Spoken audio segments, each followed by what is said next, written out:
Welcome back to another story on Infidelity Tales Lab.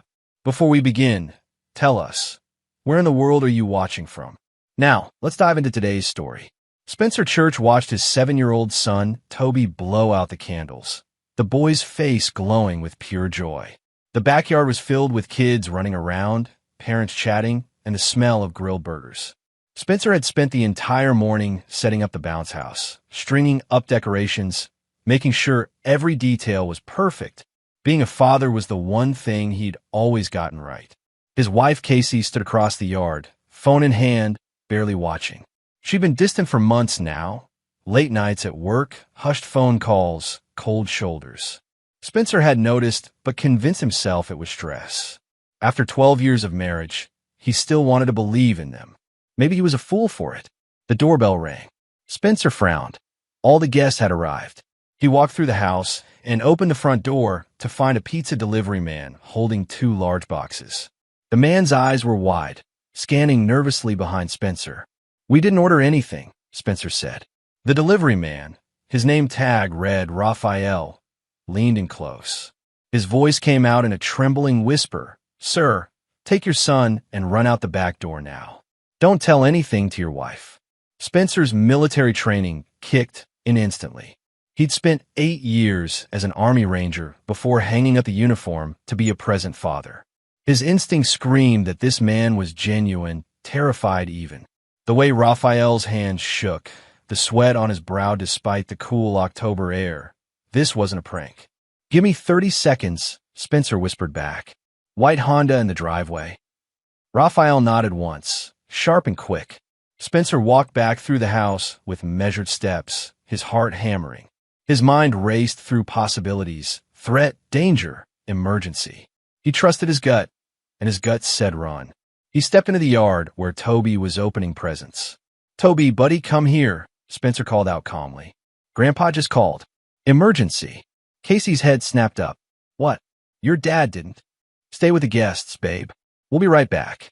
Spencer scooped up Toby and moved toward the back gate before Casey could respond. His son looked confused, but didn't protest as Spencer carried him through the back alley, around the block, and into Raphael's waiting Honda. The car peeled away as Spencer looked back once at his house, his life shrinking in the distance. "What the hell is going on?" Spencer demanded, holding Toby close in the back seat. His son was crying now, scared and confused. Raphael's eyes met his in the rearview mirror. "Your wife was going to kill you today. Both of you. I have proof." Spencer's blood turned to ice. "Start talking. Now." Raphael pulled into a grocery store parking lot and turned around. His hand trembled as he pulled out a folder from the passenger seat. "My name is Raphael Ruiz. 8 years ago, my brother Mateo married your wife. 6 months later, he was dead. Heart attack, they said. He was 31 and healthy." Spencer's mind reeled. "Casey was married before me. She told you she wasn't, didn't she?" Raphael's voice was bitter. "She got $200,000 from his life insurance. I knew something was wrong, but I couldn't prove it. I've been watching her ever since. When she married you, when your son was born, I kept my distance. But 3 months ago, she took out $1 million life insurance policy on you and your son." Jesus Christ. Spencer felt sick. Raphael continued, pulling out photos. "She's been having an affair with a man named Shane David. He's got a record, fraud, assault. I followed them, recorded conversations. They planned to poison you today at the party. Something in your drink that would trigger a heart attack within hours. Make it look natural. Then your son later. Make it look like a tragic accident after losing his father." Spencer stared at the photos. Casey and a muscular man with a beard kissing in a parking garage, meeting in a motel. The images burned into his brain. Why tell me now? Why not go to the cops? "I tried. I went to the police 2 weeks ago with everything I had. You know what they said? Circumstantial. No hard proof. My brother's body was cremated. No evidence. These pictures show an affair, not murder conspiracy.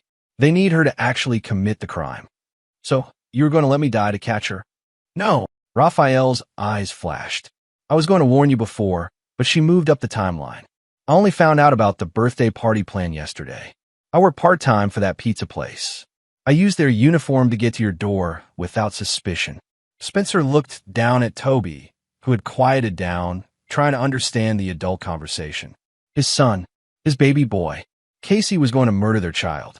The rage that filled Spencer Church in that moment was cold, calculated, and absolute. This wasn't the hot anger of a betrayed husband. This was the tactical fury of a soldier who'd been trained to eliminate threats. And Casey Church had just become the biggest threat to his son's life. "I need everything you have," Spencer said, his voice deadly calm. "Every photo, every recording, every piece of evidence. And then I need you to help me do something that the law can't." Raphael's eyes widened. "What are you thinking?" Spencer's jaw clenched. "I'm thinking my wife wants me dead for money. So we're going to give her exactly what she wants and make sure she pays for it with everything she has." Spencer took Toby to his father's house in the next county. Ex-Marine, trustworthy, asked no questions. "Take care of him for a few days, Dad. I'll explain later." Back in Raphael's car, Spencer studied everything. Bank statements showing Casey draining their joint account into a separate one. Recordings of phone calls between Casey and Shane plotting the accident. Timestamps, locations, patterns. "There's more," Raphael said grimly. "I did deeper research. My brother wasn't her first husband either. Before Mateo, there was a guy named Eric Clements in Nevada. Married for 1 year, died in a suspicious house fire. She got $50,000 from that one." Spencer's hands clenched into fists. "She's a goddamn black widow. Serial killer is more accurate. The problem is proving it. Fire investigators in Nevada called it accidental. My brother's death was ruled natural causes. She's been careful, spacing them out, moving states. Until now, she got greedy, went for $1 million and escalated the timeline." Spencer's tactical mind was already working through scenarios. "Did you get audio of them discussing the poison?" Raphael nodded, playing a recording on his phone. Casey's voice was chillingly casual. "The oleander extract is tasteless. His glass of wine during the cake cutting. He'll feel chest pains within 2 hours, dead by morning. They'll think it's cardiac arrest." "And the boy?" Shane's voice asked. "Next week. Drowning accident at his friend's pool party. Tragic." Spencer had heard enough. He turned away, fighting the urge to vomit. This woman had shared his bed, raised his son, smiled at him every morning while planning his murder. "Here's what we're going to do," Spencer said, his voice steady despite the storm inside him. "We're going to give Casey and Shane exactly what they think they want. I'm going to die, but I'm going to do it on my terms, and when they make their move, we'll have them on something the police can't ignore." "You're going to fake your death?" "Not exactly." Spencer pulled out his phone, scrolling through contacts. "I still have friends from my Ranger days. Guys that know how to run operations outside the usual channels. We're going to stage a scenario where Casey and Shane reveal their whole plan, caught on video, with multiple witnesses, doing something that can't be explained away." He dialed a number. "Saul? It's Spence. I need the old team. Yeah, I know it's been 5 years. This is family. Life or death." He paused. "My wife is trying to kill me and my son. I need to make sure she never hurts anyone again." Over the next 2 hours, Spencer laid out his plan. Saul Dodge, his former squad leader, was now a private security consultant. He brought in 2 others, Jerry Bradley, tech specialist, and Reuben Klein, surveillance expert. They met at a safe house Saul kept for client protection cases. "Your wife is currently at your house with the party guests," Jerry reported, typing on his laptop. "I've got eyes on her phone. She's texting Shane," he ran. "Find out where he went." "Good," Spencer said. "Let her panic. Raphael, you're going to go back to your pizza job like nothing happened. If anyone asks, you delivered to the wrong address, realized your mistake, and left. Never saw me. What about you?" Raphael asked. Spencer's smile was cold. "I'm going to become a ghost for 3 days. In that time, we're going to build a trap so perfect that when Casey and Shane walk into it, they'll confess to everything, and we'll have proof that will put them away for life. Or," Saul said carefully, "we can handle this another way. The kind of way that doesn't involve courts or appeals." Spencer knew what Saul meant. The permanent solution. The Ranger way. He'd be lying if he said he wasn't tempted. But he thought of Toby, growing up with his father in prison or on the run. No, I want them alive and suffering. I want Casey to lose everything she killed for, the money, the freedom, the future. And I want her to know I'm the one who took it all away. Casey Church stood in her bedroom, phone pressed to her ear, barely containing her fury. How does a man just vanish with a child, Shane? Relax. Shane David's voice oozed false confidence. He probably went to his dad's place. We'll find him. This was supposed to be clean, simple. She paced, her mind racing. Spencer running meant he knew something, or at least suspected. But what? How? She'd been so careful. She pulled up her call log, deleted messages, cleared browser history. Years of practice made her thorough. The police would find nothing even if Spencer went to them. And really, what would he tell them? His wife was having an affair? That wasn't illegal. He had no proof of anything else. But the life insurance policy, if he knew about that, if he'd somehow found out about Mateo or Eric. Casey's phone buzzed. Unknown number. She answered. Mrs. Church. A woman's voice, professional. This is Francine Matthews from Lifetime Security Insurance. We're calling to confirm some unusual activity on policy number 7743B. Casey's heart stopped. What activity?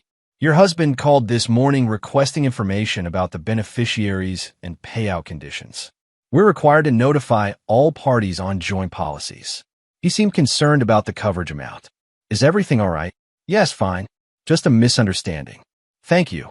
Casey hung up, her hands shaking. Spencer knew about the policy. Somehow he knew. She dialed Shane immediately. We have a problem. He knows about the insurance. Shit. How? I don't know. But if he knows that, he might know more. We need to move faster. Or we back off. Wait for things to cool down. No. Casey's voice was sharp. I've invested 12 years in this marriage. I'm not walking away with nothing. We stick to the plan, but we accelerate. If he's at his father's place, we go there tonight. And do what exactly? Casey's smile was venomous. Car accident. Rural road. Late at night, father and son in the car with Spencer. Tragedy strikes family. 3 funerals. I'm the grieving widow. $1 million payout, plus our joint assets, the house, everything.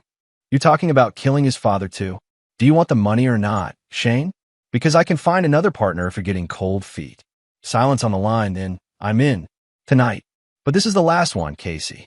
After this, we disappear, split everything, and go our separate ways. Agreed. Casey had no intention of honoring that agreement, of course. Shane would have an unfortunate accident of his own once the money cleared. She'd learned that lesson after Eric. Never share the payout. What Casey didn't know was that Jerry Bradley was recording every word, and Spencer Church was listening from the safe house with a smile that could freeze blood. She's going after Dad, Spencer said quietly. We need to move him. Now. Saul was already dialing. I'll have a protection detail at his house in 20 minutes. Your father and son will be in a secure location before sundown. And Casey, we let her make the trip. Let her show up to an empty house. We'll have cameras recording everything. Every word, every action. She's building our case for us. Raphael spoke up from the corner. There's something else you should know. I did more digging into Shane David's background. He's got a previous partner he betrayed. Woman named Carrie Carr. She did 5 years for fraud he planned. She's been out for 6 months, and word is she's looking for payback. Spencer's eyes narrowed. Tell me more about Carrie. Carrie Carr sat in a dingy apartment, staring at photos of Shane David. The bastard had walked free while she rotted in prison, taking the fall for his scheme. She'd kept quiet, hoping he'd honor their deal to split the money when she got out. Instead, he'd ghosted her, changed numbers, disappeared, until she hired a private investigator last month and found him shacked up with some rich housewife, playing the affair card, probably running the same cons he'd run before. Her door buzzed. Carrie grabbed the knife on her table. Prison habits die hard. And checked the peephole. A man in a suit, professional looking, alone. Who is it? My name is Saul Dodge. I represent someone who has a mutual problem with Shane David. I'd like to offer you a deal. Carrie opened the door a crack, chain still on. I don't know any Shane David. Yes, you do. You did 5 years in Clearwater Federal for him. And right now, He's planning to steal $1 million with his new partner, Casey Church. I'm guessing you'd like to see him pay for what he did to you. Carrie's eyes narrowed. Then she opened the door. Come in. Spencer watched the video feed from Saul's meeting with Carrie. The woman was rough around the edges, but sharp, angry, and motivated, perfect for what he needed. She's agreed to help, Saul reported when he returned. She wants Shane to suffer more than she wants money. Good ally to have. What's her role? Jerry hacked Shane's phone. Tonight, Carrie's going to send him messages from a burner that look like they're from Casey. She'll tell him to meet her at a different location than planned, the old Riverside warehouse on Jackson Street. Abandoned, no witnesses. And Casey gets the real location, your father's actual house. But we'll have your dad and Toby safe in a hotel. The house will look lived in, lights on, cars in the driveway. When she shows up to commit murder, we'll have her on camera trespassing, armed with intent. That's enough for arrest. And once she's in custody, we'll get her flip on Shane, or vice versa. Raphael added, I've also contacted authorities in Nevada about Eric Clement's case. With the new evidence of a pattern, they're reopening the investigation. Spencer felt the pieces falling into place. But something nagged at him. Casey was smart, experienced at this. She wouldn't walk into an obvious trap. We need to make it believable, Spencer said. She needs to think she's winning, that I'm vulnerable. Jerry, send a message from my phone to my father. Make it sound panicked. Say I'm coming there tonight, that I found out something terrible, that I need his help. Make sure Casey can intercept it. You want her to know you'll be there. I want her to think I'm emotionally compromised, making mistakes, running scared. Predators attack wounded prey. Let her think she has the advantage. Ruben pulled up surveillance footage. She's on the move. Left her house 20 minutes ago. Driving north. Toward my dad's place. She took the bait. Spencer felt cold satisfaction. Saul, position your team. Raphael, you're with me. We're going to be there when Casey shows up. I want to see her face when she realizes she's caught. What about Shane? Carrie's meeting him at the warehouse. She's going to record everything he says. If he admits to anything, we've got him. If he doesn't, she's authorized to tell him Casey's planning to kill him too once the money clears. Let his paranoia do the work. Jerry nodded. I've got both locations wired with audio and video. Everything's streaming to cloud storage and local backups. Even if they destroy equipment, we'll have copies. Spencer checked his watch. It's 8 p.m. By midnight, this is over. Casey Church parked 3 blocks from Spencer's father's house. She dressed in black, nondescript, hair tied back. In her trunk, a crowbar, rope, a jerrycan of gasoline, an untraceable .38 revolver she'd bought off a dealer Shane knew. The plan was simple. Break in, stage a gas leak explosion. Everyone inside dies, collect the money.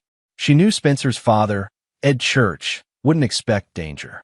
The old Marine would probably answer the door, confused, and she'd shoot him first, quick and clean. Then Spencer. Then little Toby. Then burn it all down and drive away the grieving widow who'd lost everything. Casey felt no remorse. She'd done this before. The first kill, Eric, had been hard. She'd vomited afterward. But necessity overrides morality, and Casey needed money more than she needed conscience. Mateo had been easier. By now, Spencer was just a task to complete. She crept toward the house. Lights were on downstairs. She could see shadows moving. Perfect. She circled to the back door, tested the knob, locked. The crowbar made quick work of it, the crack of wood barely audible. Inside, she heard voices from the living room. Spencer's voice, tense, talking to his father. Her heart raced with anticipation. She pulled the gun from her jacket and moved down the hallway. Can't believe she'd do this, Spencer's voice drifted out. 12 years, Dad. 12 years of lies. Son, we'll figure this out. You and Toby are safe here. Casey rounded the corner into the living room, gun raised. The room was empty. A laptop sat on the coffee table, playing an audio recording. Spencer and his father's voices on loop. The realization hit her like ice water. She spun around to run. The lights blazed on. Spencer stood in the doorway, very much alive, flanked by 4 men she didn't recognize. Video cameras pointed at her from 3 angles. Hello, Casey, Spencer said, his voice dead calm. I believe you're looking for me. Casey raised her gun, but Saul moved faster, disarming her in a practiced motion that left her on the floor, wrist twisted painfully. Let me go. I'll scream. I'll say you attacked me.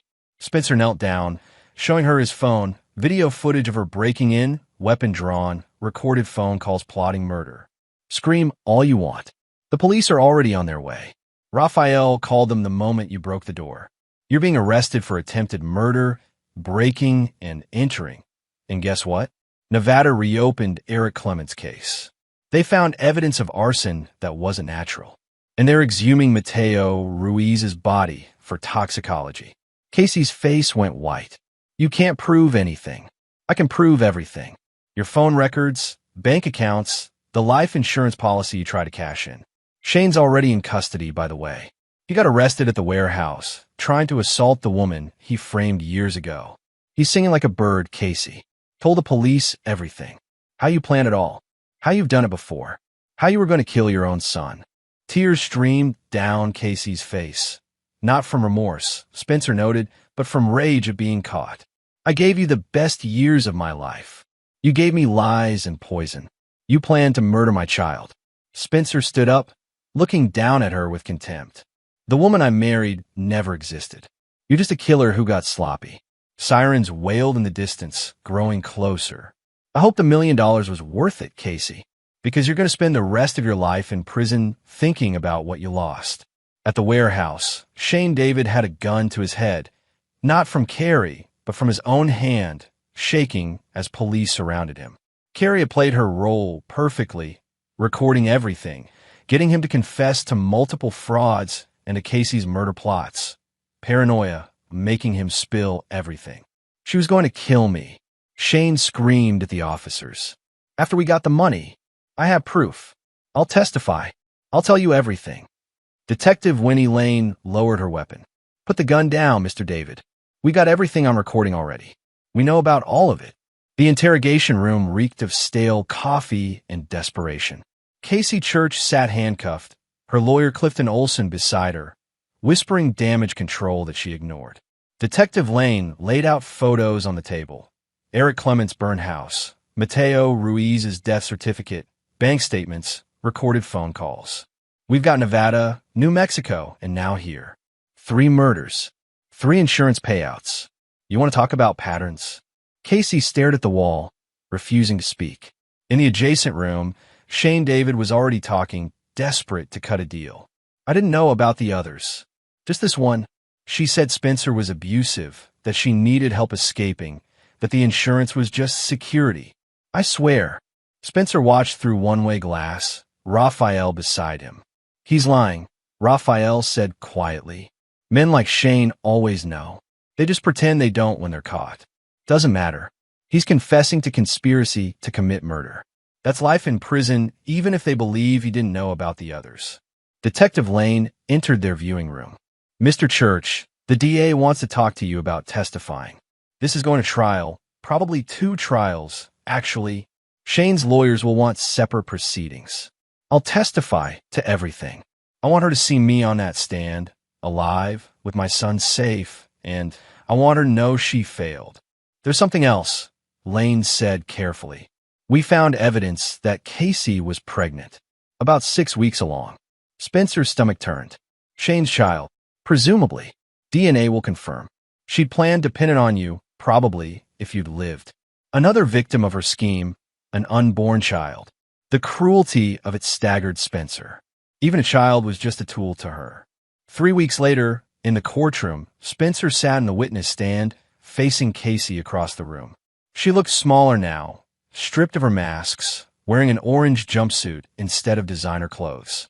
The prosecutor, a sharp woman named Maria Davison, walked him through everything: the marriage, the discovery, the escape, the evidence. Casey's lawyer objected repeatedly, but the evidence was overwhelming. Mr. Church, Davison asked, did you ever suspect your wife was capable of murder? Spencer looked directly at Casey. No, the woman I married was kind, loving, a good mother. I thought we had a real life together.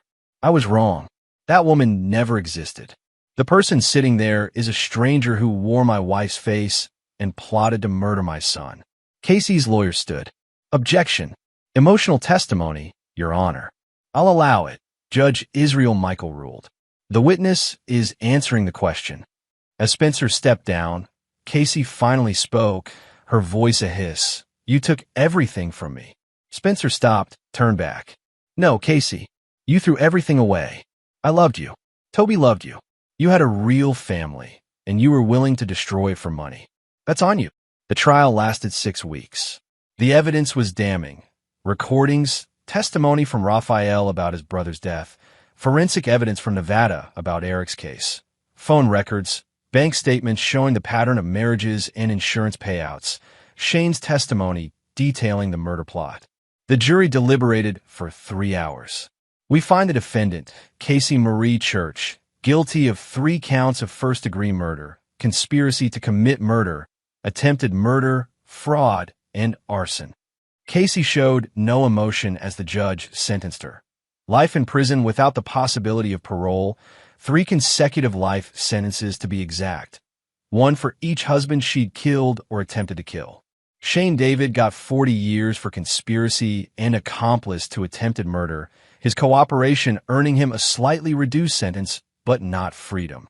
The house felt different now. Spencer walked through rooms that had held so much deception, deciding what to keep and what to burn. Most of Casey's things went to charity. He wanted no reminders. But Toby's room stayed the same. His son didn't need more change. Toby was in therapy, processing the trauma. The boy knew his mother had tried to hurt them, but Spencer and his therapist worked to help him understand without destroying him. It was a delicate balance. Dad! Toby appeared in the doorway, clutching a stuffed bear. Can Raphael come to dinner again? Spencer smiled. Raphael Ruiz had become an honorary uncle to Toby, stopping by regularly, helping with homework, playing catch in the backyard. The man who'd saved their lives was now family. Yeah, buddy. I'll call him. Spencer's phone rang. Saul Dodge. Hey, Spence. Just checking in. How are you guys holding up? Day by day. Some days are better than others. Listen, I've got a proposition. My security firm is expanding. We're looking for someone with your skill set, tactical planning, threat assessment, protection details. You'd be good at it, and the hours are flexible. You could be there for Toby. Spencer considered it. His old job in marketing fell hollow now. But protecting people, helping families like his avoid danger, that felt right. Send me the details.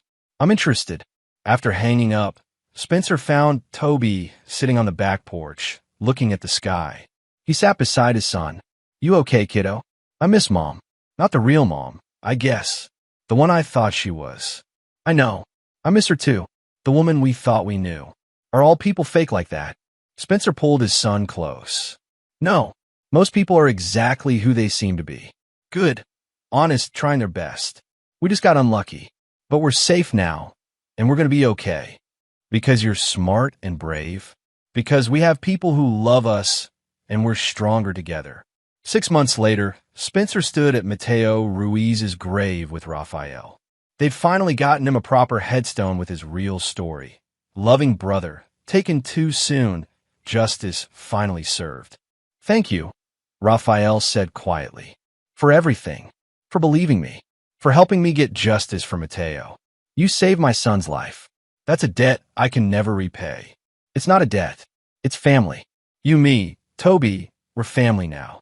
Forged in fire, maybe, but family nonetheless. They stood in silence for a moment, then Raphael spoke again. You hear about Carrie Carr? What about her?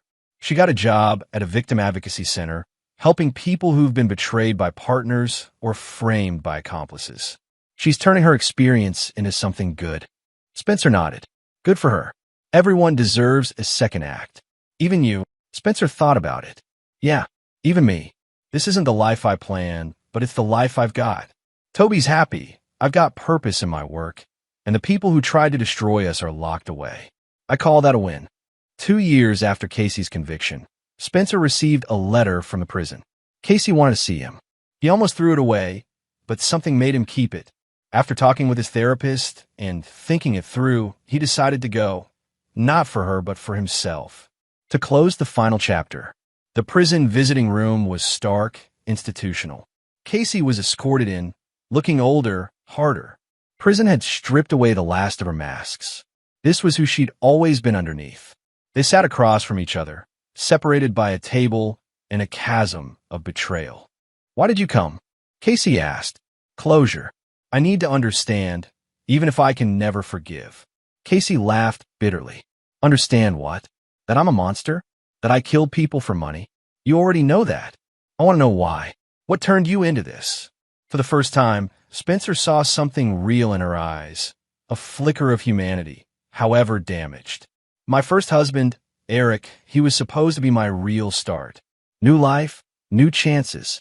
Then I found out he was millions in debt, had gambling problems he'd hidden. The house was mortgaged 3 times over. I was pregnant, terrified, broke. The fire, it started as an accident, honestly. I fell asleep with a candle burning while he was passed out drunk.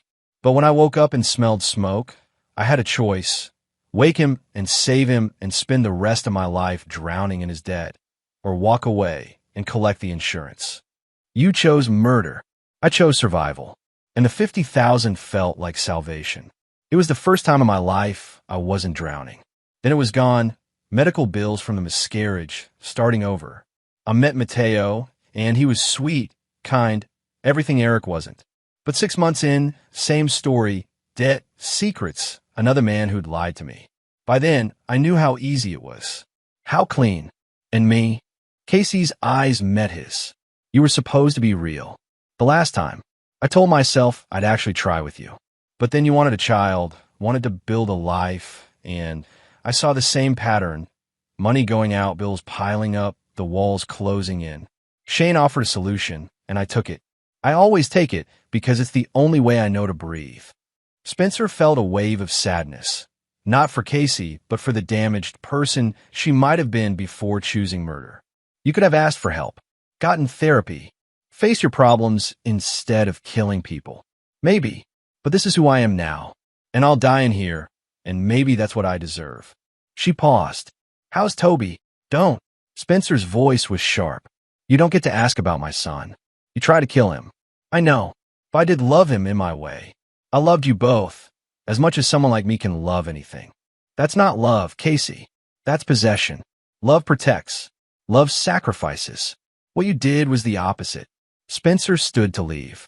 Casey called out, Spencer, are you happy? He turned back. I'm getting there. About my son, my health, my freedom, and people who actually care about us. About everything you try to take. So yeah, Casey, I'm happy. And that's the best revenge I could ever have. Outside the prison, Raphael was waiting in the parking lot. How'd it go? It's over. Really over. She's a broken person who broke herself. And I'm done carrying any piece of that with me. They drove back toward the city, toward home, where Toby was waiting with Spencer's dad, probably arguing about what movie to watch. Normal family chaos. The kind Spencer had once taken for granted, but would never undervalue again. Spencer's phone buzzed, a text from Saul. New case. Family in danger. Need your expertise. Interested. Spencer looked at the message, then at the road ahead. He'd found his purpose, protecting people, stopping predators like Casey before they could destroy families. Using his skills, his experience, his pain to make sure others didn't suffer the same fate. He texted back, send the details. I'm in. The car merged onto the highway, the prison shrinking in the rearview mirror until it disappeared completely. Spencer Church had survived a predator, protected his son, and found a new path forward. The scars would always be there, but they no longer defined him. He was a father, a protector, a survivor, and he was finally, truly free. Epilogue. 3 years later, Toby Church ran across the soccer field, scoring the winning goal in the championship game. Spencer cheered from the stands, surrounded by Raphael, Saul, and his father. His team from the security firm had become extended family. People who showed up, who cared, who stayed. Casey was still in prison, appeals denied, sentence upheld. Shane David had died of a heart attack in his cell, poetic justice, perhaps. The families of Eric Clements and Mateo Ruiz had found closure, knowing the truth, seeing justice served. Spencer had helped over 40 families in the past 3 years through his work, stopping abusers, protecting victims, gathering evidence that put dangerous people behind bars. Each case honored the second chance he'd been given. As they walked to the car after the game, Toby grabbed his hand. "Dad, do you think Mom ever thinks about us?" "Probably, but it doesn't matter anymore. We're building something better, something real, and that's all we need." Toby smiled, satisfied, and ran ahead to tell Raphael about the goal. Spencer watched his son, alive, thriving, surrounded by people who genuinely loved him, and realized that survival wasn't just about escaping death. It was about choosing life every single day and building something worth protecting. The pizza delivery man's warning had saved them. But what came after, the choice to fight, to expose the truth, to rebuild, that was what truly mattered. Spencer Church had taken his life back from a predator and transformed tragedy into purpose. And that was his greatest victory of all. And there you have it. Another story comes to an end. What did you think? I'd love to hear your thoughts in the comments below. If you enjoy this story, consider joining our community by subscribing. It means the world to us. For more stories like this one, check out the recommended videos on screen. And I'll see you there. My in-laws' house was where I went with my 5-year-old son. Then a neighbor came out and said, "No one has lived here for a long time." I immediately called my wife.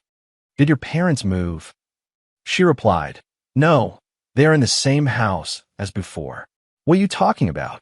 I was confused and couldn't understand. Then my son said, "Daddy, look over there." And I trembled with fear. Before we continue, subscribe to the channel and let us know where you're listening from in the comments. Chapter 1. The Perfect Life. My name is Keith Hill, and until 3 months ago, I believed I had everything a man could want. A successful construction business that I'd built from nothing, a beautiful wife named Harmony, and our 5-year-old son, Tyler. We lived in a pristine suburban neighborhood where everyone knew each other's business, or at least thought they did. I'd met Harmony Porter 7 years ago at a charity auction. She was volunteering, radiant in a simple blue dress that complemented her auburn hair. I was there because my business partner Jared Rogers had dragged me along, insisting I needed to network with the upper class. Harmony wasn't upper class. She worked as a dental hygienist, but she had this grace about her that made every other woman in the room fade into the background. Our courtship was swift. Within 6 months, I'd proposed. Within a year, we were married. Tyler came along 2 years later, a perfect blend of both our features, but with my stubborn streak and her infectious laugh. At least, that's what I used to think. The construction business had been my life's work. Starting with nothing but a pickup truck and determination, I'd built Hill Construction into one of the most respected firms in the county. We specialized in custom homes for wealthy clients, and my reputation for quality and reliability had made me wealthy enough to provide Harmony with everything she wanted. She'd never had to work after Tyler was born. "I want to be there for him," she'd said, and I supported that completely. A child should have his mother present, especially in those crucial early years. I worked long hours to ensure she could have that luxury. Harmony's parents, Robert and Margaret Porter, lived about 40 minutes away in an older part of town. They were simple people. He was a retired postal worker. She'd been a secretary at the local high school. They adored Tyler and always welcomed our visits with homemade cookies and stories about Harmony's childhood. At least, that's what I thought until last weekend. The discovery started innocently enough. Harmony had been visiting her parents every Sunday for the past month, taking Tyler with her. "They're getting older, Keith," she'd explained. "I want Tyler to have memories with his grandparents."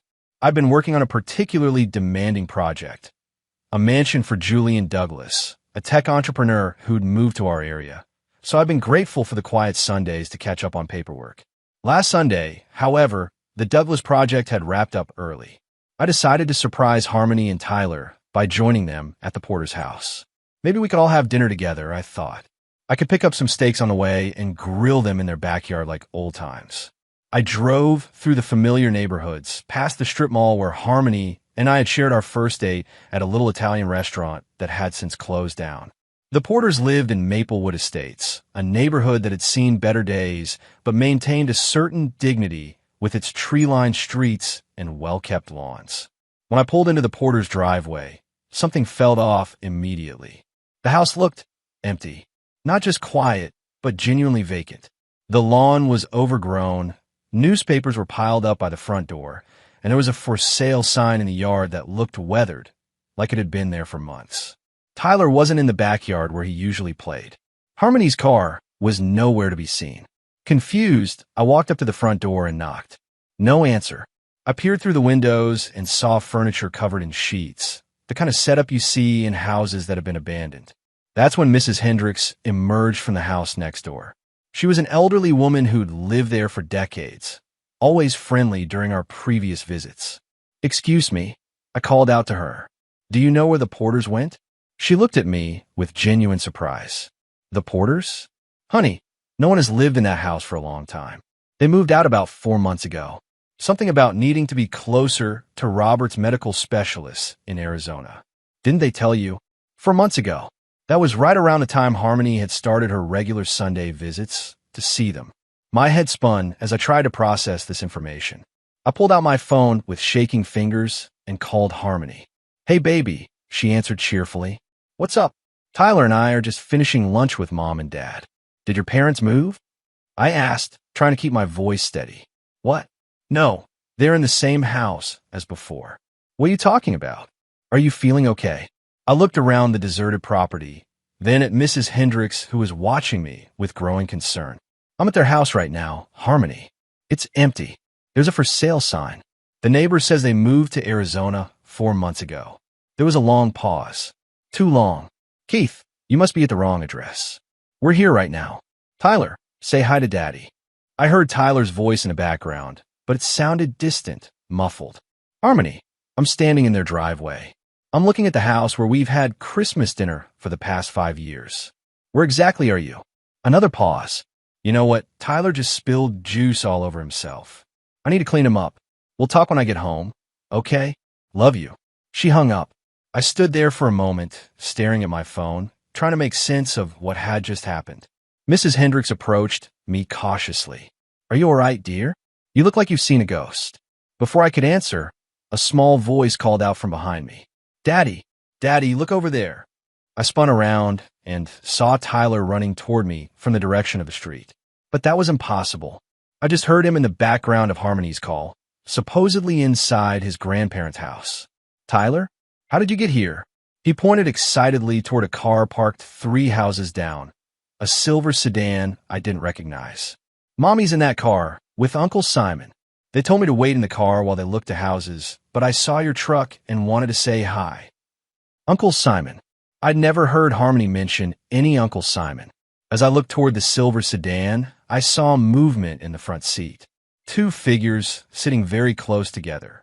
Too close. Even from this distance, I could see the woman's auburn hair, unmistakably Harmony's. The man next to her had his arm around her, and they were kissing. I trembled with fear, but not the kind Tyler might inspire by jumping out from behind a tree. This was the fear that comes when your entire world starts crumbling beneath your feet, when you realize that everything you believed about your life might be a carefully constructed lie. "Tyler," I said, my voice barely above a whisper, "go wait by Daddy's truck for a minute." He skipped away happily, oblivious to the fact that he'd just destroyed our family with a few innocent words. I stood there watching my wife of 6 years embrace another man in broad daylight, 3 houses away from where she claimed to be visiting her parents who hadn't lived there in months. The methodical mind that had built my business from nothing began clicking into gear, analyzing the situation with cold precision. Harmony wasn't just cheating.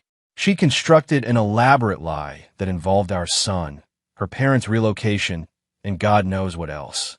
The Sunday visits, the phone calls, the stories about Tyler playing with his grandparents. All of it was fiction designed to give her time with this Simon. As I watched them together, something inside me shifted. The loving husband, the trusting partner, the man who believed in the sanctity of our marriage. That man died right there on the sidewalk of Maplewood Estates. What replaced him was something harder, colder. Something that remembered every business rival who'd tried to cheat me. Every contractor who'd attempted to cut corners on my projects. Every person who'd ever mistaken my fairness for weakness. They'd all learned that Keith Hill was not a man to be crossed. Now it was time for my wife and her Uncle Simon to learn the same lesson. Chapter 2. The investigation begins. I drove home in silence, Tyler chattering happily in the back seat about how he'd had fun looking at houses with Mommy and Uncle Simon. Every innocent word from my son was another nail in the coffin of my marriage, but I kept my voice steady as I asked casual questions. Uncle Simon seems nice. How long have you known him? A long time. He gives me candy and lets me play games on his phone. Mommy says he's a very special friend. A special friend. I gripped the steering wheel tighter. What kind of houses were you looking at? Pretty ones. Uncle Simon says maybe we'll all live together someday, like a big family. The rage that coursed through me was unlike anything I'd ever experienced.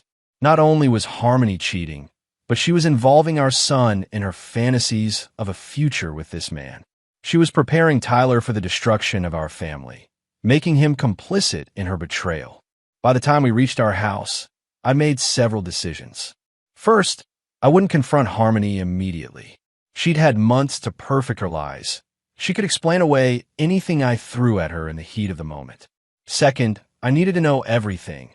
Who Simon was, how long this had been going on, what exactly they were planning. Third, and most importantly, I was going to destroy them both. Harmony arrived home an hour later, full of stories about Tyler's wonderful day with Grandma and Grandpa Porter. She described lunch in detail, invented conversations, even mentioned how Margaret had taught Tyler a new card game. The ease with which she lied was breathtaking. Oh, and Keith, she said as she prepared dinner, I've been thinking, maybe we should visit my parents more often. Tyler loves spending time there, and they're not getting any younger. I nodded along, playing the devoted husband while my mind cataloged every lie, every manipulation. That's a great idea. Maybe I'll join you next Sunday. For just a moment, I saw panic flash across her face. Oh, you don't need to do that. I know how busy you are with work. Besides, it's nice for Tyler to have special time with his grandparents. Still, I'd like to see Robert and Margaret. It's been too long. Of course, she said, but I could see the wheels turning in her head, already formulating new lies to cover her tracks. That night, after Harmony fell asleep, I began my investigation. I started with her phone, which she'd left charging on the nightstand. She'd always been trusting about her privacy, never bothering with complex passwords. The passcode was Tyler's birthday.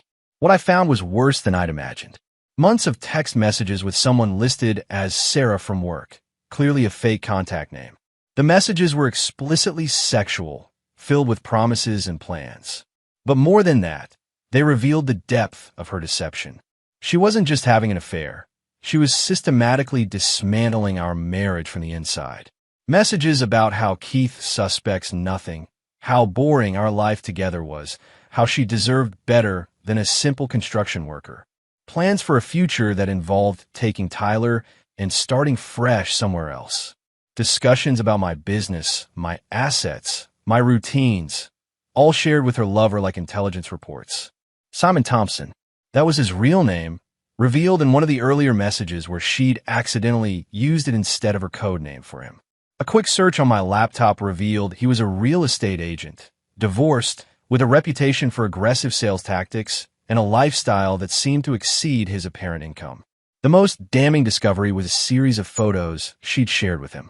Pictures of our house, our financials that she'd photographed from my desk, even images of Tyler sleeping in his bed. She was providing the stranger with a complete dossier of our lives. But the message that finally pushed me over the edge was dated just 3 days ago. Keith's been working late on the Douglas project. Perfect time to get more photos of his business records. Simon says the construction company alone should be worth over $2 million if we can prove he's hiding assets. They weren't just planning to destroy my marriage. They were planning to rob me blind in the process. I spent the rest of the night learning everything I could about Simon Thompson. 34 years old, divorced 2 years ago under messy circumstances involving suspected infidelity. His ex-wife had gotten very little in the settlement, which suggested he was skilled at hiding assets. He worked for Pinnacle Realty, one of the larger firms in the area, and drove a silver BMW sedan, the same car Tyler had seen. Most interesting was his address, a luxury apartment complex that was definitely above what a mid-level real estate agent could afford. Either he was better at his job than his reviews suggested, or he had other sources of income. By morning, I had a plan. I'd always been methodical in my business dealings. Success in construction required careful planning, attention to detail, and the ability to see several steps ahead. You had to anticipate problems before they arose, have contingencies in place, and never let emotions cloud your judgment. I would approach this betrayal the same way I'd approach a complex building project. First, reconnaissance. Gather all the information, understand all the players, identify weaknesses and opportunities. Then, careful planning. Map out every step, every possible complication, every response to their likely moves. Finally, execution. Swift, thorough, and completely devastating. Over the next 2 weeks, I hired a private investigator named Peter Wright, recommended by my lawyer Jared Rogers. Peter was a former police detective who specialized in domestic investigations, and his rates were high enough to ensure discretion. I need to know everything, I told him in his cramped office above a pawn shop. Every meeting, every location, every person they talked to. Financial records, background checks, anything you can legally obtain. Peter studied the photos I'd printed from Harmony's phone. This is pretty extensive betrayal, Mr. Hill. Are you sure you want to go down this road? Sometimes it's easier to just cut your losses and move on.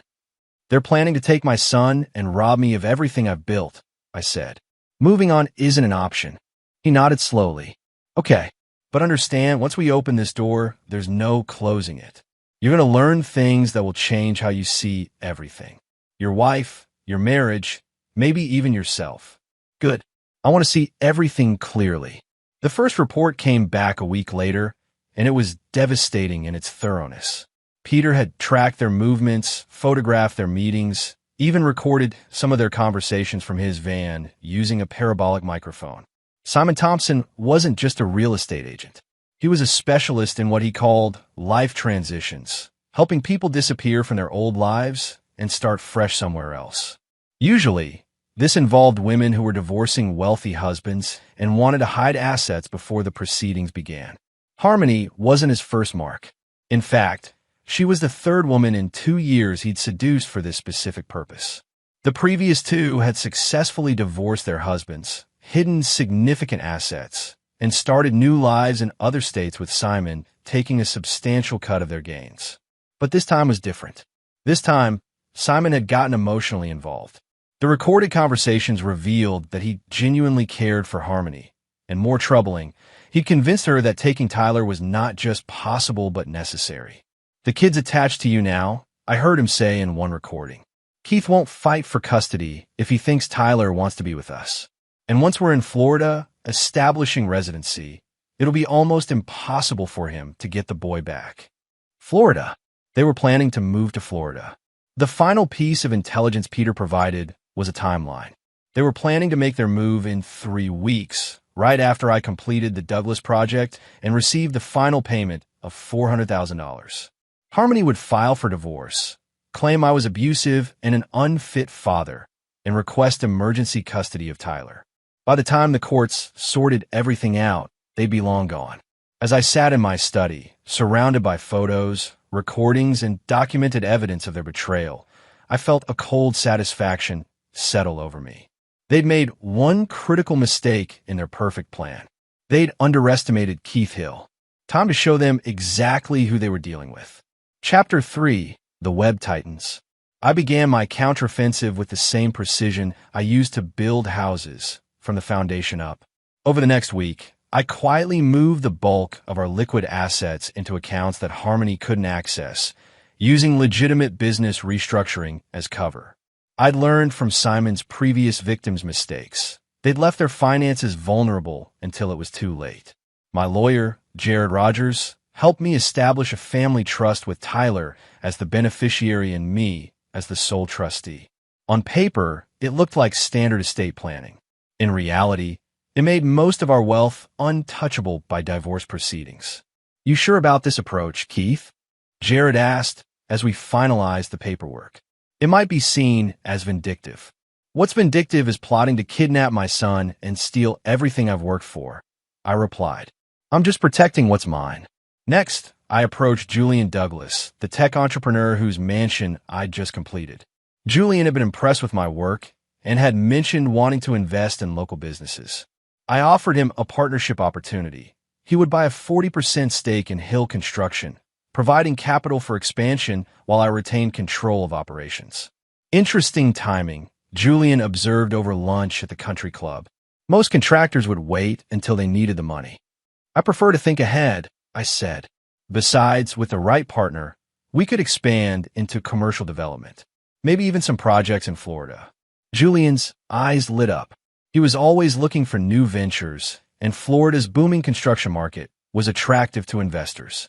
By the end of lunch, we'd shaken hands on a deal that would make my construction company technically a joint venture.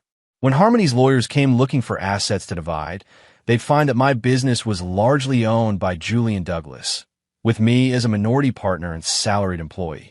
But financial protection was just the beginning. The real trap required something more personal. Through Peter Wright, I learned that Simon's weakness was his ego. He genuinely believed he was smarter than everyone around him, especially the simple husbands he'd helped his previous partners divorce. He'd grown careless, confident that his system was foolproof. I decided to use that arrogance against him. Acting on Peter's intelligence about their meeting spots, I began appearing at the same locations by coincidence. The coffee shop where they met Tuesday mornings became my new favorite place to review construction plans. The park where they walked became my new jogging route. The restaurant where they had intimate dinners became where I took clients for business meals. I never approached them directly, but I made sure Simon noticed me. A man protective of his secret affair would be paranoid about the husband showing up in too many of the same places. The psychological pressure worked better than I'd hoped. Within a week, Harmony was asking nervous questions about my new routines. "Since when do you drink coffee at Cafe Luna?" she asked one evening. Julian Douglas recommended it. Says they have the best coffee in town for morning meetings. Perfectly innocent, perfectly plausible. And you're jogging at Memorial Park now? I thought you hated jogging. Doctor says I need more cardio. The park has nice trails. Again, reasonable and verifiable if she decided to check. I could see the stress building in her. She was texting more frequently, going to the bathroom to make phone calls, jumping whenever her phone buzzed. Simon was clearly pressuring her to move up their timeline, but she needed more time to gather the financial information he wanted. The pressure intensified when I made my next move. I hired Catalina Ruiz, a stunning Latina woman who worked as a freelance interior designer, to help me plan renovations for our house. Catalina was professional, talented, and most importantly, single and attractive enough to trigger Harmony's jealousy. I want to surprise my wife with a complete redesign of our master bedroom, I told Catalina during our first consultation, making sure to schedule it for a time when Harmony would be home. Harmony's reaction was immediate and predictable. She became possessive, asking detailed questions about Catalina, insisting on being present for all our meetings, even offering to help with the design process. "She seems very friendly," Harmony said after Catalina's second visit. "She's professional and talented." Julian Douglas recommended her. She designed his entire house. The mention of Julian's name added another layer of legitimacy while reminding Harmony that I was developing relationships with wealthy, powerful people. People who could afford the best lawyers, the best investigators, the best of everything. Meanwhile, Peter Wright was documenting every meeting between Harmony and Simon, every lie she told, every step of their plan. The evidence was overwhelming, but I needed something more dramatic for the finale I had in mind. That opportunity came when Peter discovered something interesting about Simon's apartment. "He's not just hiding assets," Peter reported. "He's got surveillance equipment set up in his bedroom. Professional-grade stuff. I think he's been recording his encounters with your wife." Recording them? The implications were staggering. Was Simon planning to blackmail Harmony if she got cold feet? Or was he just the type of predator who collected trophies? Either way, it gave me the perfect weapon for my revenge. I had Peter obtain copies of Simon's recordings through methods I didn't ask about and didn't want to know. What mattered was that I now had proof of their affair that was so explicit and undeniable that no court would grant Harmony custody of Tyler. More than that, I had evidence that Simon was the type of man who secretly recorded intimate encounters, something that would destroy his reputation and possibly his freedom if it became public. But I wasn't ready to play that card yet. First, I wanted them to make their move, to fully commit to their betrayal, so they couldn't claim it was all a misunderstanding or temporary lapse in judgment. The opportunity came sooner than expected. 3 weeks after my discovery at the Porter's house, Harmony announced that she wanted to take Tyler to visit her parents for an extended weekend. "Mom's been feeling under the weather," she said, avoiding eye contact. "I think Tyler's presence would cheer her up. We'd leave Friday afternoon and come back Monday evening." This was it, their escape plan. A long weekend that would give them time to get to Florida and establish residency before I even knew they were gone. "That sounds wonderful," I said. "I'll miss you both, but family comes first. You don't mind?" "Of course not. Besides, Catalina and I are planning to do some intensive work on the bedroom renovation. It'll be easier without disruptions." I saw the flash of jealousy and suspicion in her eyes. Perfect. Let her think I was having an affair too. It would make her feel justified in what she was about to do. That night, as she slept beside me for what she thought would be the last time, I finalized my own plans. By Monday evening, Harmony Porter Hill and Simon Thompson would discover exactly what happened to people who try to steal from Keith Hill.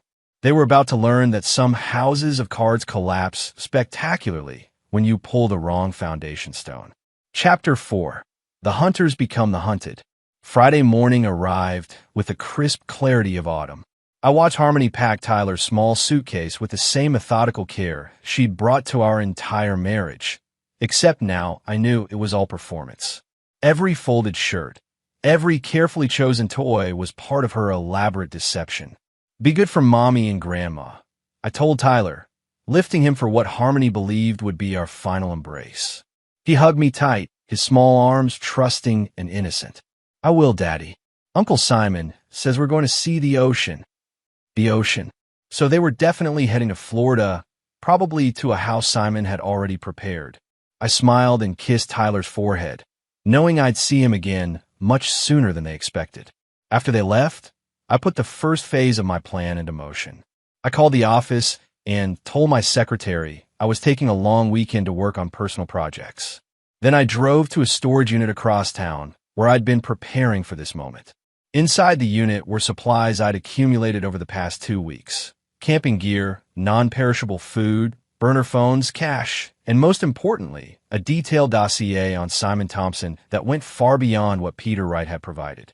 You see, while Peter had been excellent at surveillance and gathering evidence, my own investigation had taken a darker turn. Using resources from my construction business, subcontractors who asked few questions, suppliers who dealt in gray market materials, workers who understood the value of discretion, I'd assembled a complete picture of Simon's operation. Simon Thompson wasn't just a real estate agent who helped women hide assets. He was a predator who specifically targeted married women with wealthy husbands and young children. His method was always the same. Seduce the wife, convince her she deserved better, help her plan the escape, then take a substantial cut of everything she stole from her husband. But there was something else. Something Peter's investigation had missed because he'd focused on the legal aspects of Simon's crimes. Simon had a history of violence. His first ex-wife, Naomi Foster, had filed a police report alleging domestic abuse, but had withdrawn it when Simon agreed to a quick, quiet divorce. His second victim, Allison Briggs, had disappeared entirely after their affair ended badly. Officially, she'd moved to Europe to start fresh, but I'd found evidence suggesting otherwise. Most damning was what I discovered about his third victim, Chloe Carter. She died in what was ruled an accidental drowning at a beach house in Florida, just 3 months after her divorce was finalized and she'd received her settlement. Simon had been conveniently out of town when it happened, but he'd inherited everything as her boyfriend and designated beneficiary. Simon Thompson wasn't just a con artist. He was a serial killer who used romance and legal manipulation to destroy families and eliminate witnesses. And he had my wife and son. By Friday evening, They were in a beach house outside Tampa, based on the GPS tracker I'd hidden in Tyler's backpack. I knew this because I was watching from a rental car parked 2 blocks away. Getting to Florida had required calling in favors and cutting some corners. Julian Douglas owned a small jet that he used for business travel, and when I'd explained that I needed to handle an urgent family emergency in Florida, he'd offered to let me use it. I'd told him just enough of the truth, that Harmony was cheating and planning to take Tyler, to earn his sympathy and support. "Take the jet," he'd said. "And Keith, whatever you need to do to protect your son, you have my full backing." Now, as I watched the beach house where my family was supposed to be starting their new life, I felt the cold satisfaction of a plan coming together perfectly. They thought they were safe. They thought they'd escaped cleanly, that I wouldn't discover their absence until Monday night. They thought I was home, probably drinking myself into depression while Catalina Ruiz consoled me. Instead, I was one step ahead, armed with information they couldn't imagine I possessed, ready to end their fairy tale in the most brutal way possible. I waited until 2 a.m. when the house was dark and silent. Then I made my move. The beach house was typical of Simon's operation, isolated, rented under a false name, with multiple exit routes and few neighbors. It was perfect for privacy, which meant it was equally perfect for what I had planned. I learned a lot of skills building houses from the ground up. Lock picking, security systems, structural engineering, they were all just tools of the trade. Getting into the house was easier than breaking into most of the construction sites I'd worked on. I found Tyler first, asleep in a small bedroom decorated with seashells and starfish. He looked peaceful, completely unaware that his world was about to change forever. I carefully lifted him from the bed, grateful that he was a deep sleeper, and carried him to my rental car. Only when he was safely secured in the back seat did I return to the house to deal with Harmony and Simon. They were in the master bedroom, and from the scattered clothes and champagne bottles, it was clear they'd been celebrating their successful escape. Simon lay on his back, snoring softly, one arm draped possessively over my wife. I stood in the doorway for a moment, studying them. 7 years of marriage, and I'd never seen Harmony look as relaxed as she did in the arms of this predator. Even in sleep, she seemed more alive, more vibrant than she'd ever been with me. That observation should have hurt. Instead, it confirmed that I was doing the right thing. I woke Simon first, pressing the barrel of a gun, untraceable, purchased through construction industry contacts, against his temple. "Good morning, Simon," I whispered. "Time to wake up." His eyes snapped open, immediately alert. I had to give him credit. He was experienced enough to recognize danger when it was pressed against his skull. "Who are you?" he whispered. "I'm Keith Hill, Harmony's husband, Tyler's father, the man whose life you've been planning to destroy." Harmony stirred at the sound of our voices, and when she saw me standing over them with a gun, she screamed. "Keith, oh my God, what are you doing here? How did you find us?" "Shut up," I said calmly. "Both of you get dressed." Slowly, no sudden movements. As they fumbled for their clothes, I explained how I discovered their plan, how I'd been watching them for weeks, how I knew everything about Simon's previous victims. "You made one mistake," I told Simon as he pulled on his pants. "You assumed I was just another stupid husband who'd never see it coming. But I built a multi-million-dollar business from nothing. I don't miss details, and I don't let people steal from me." "Look, Keith," Simon said, his voice taking on the smooth, persuasive tone he probably used to sell houses. "This doesn't have to get violent. We can work something out. Harmony and I, we fell in love. It wasn't planned. These things happen." I laughed, a sound that made both of them flinch. "Simon, I know about Naomi Foster. I know about Allison Briggs. I know about Chloe Carter. You don't fall in love with your victims. You hunt them. And when you're done using them, you dispose of them." The color drained from Simon's face. Harmony looked confused, glancing between us. "Keith, what are you talking about? Who are these women?" "Tell her, Simon. Tell her about your previous wives and girlfriends. Tell her what happened to them after they outlived their usefulness." Simon's shoulders sagged as he realized the depth of my knowledge. "You don't understand the whole situation." "I understand enough. You're a serial killer who uses romance and financial manipulation to destroy families. But this time you picked the wrong family. Harmony was crying now, the reality of her situation finally sinking in. Keith, please. Tyler needs his mother. Whatever Simon has done, I didn't know about it. I thought I loved him. You thought wrong, I said. And Tyler is fine. He's safe in my car, still asleep. By tomorrow, he'll be back home where he belongs. What are you going to do to us? Simon asked. I smiled, and from their expressions, I could tell it wasn't a pleasant sight. That depends on how cooperative you are with my plan. Chapter 5, The Reckoning. What happened next would forever change how I saw myself, but I felt no hesitation in that beach house bedroom. These two had planned to destroy my life, steal my son, and in Simon's case, eventually eliminate the only witness to his crimes, my wife.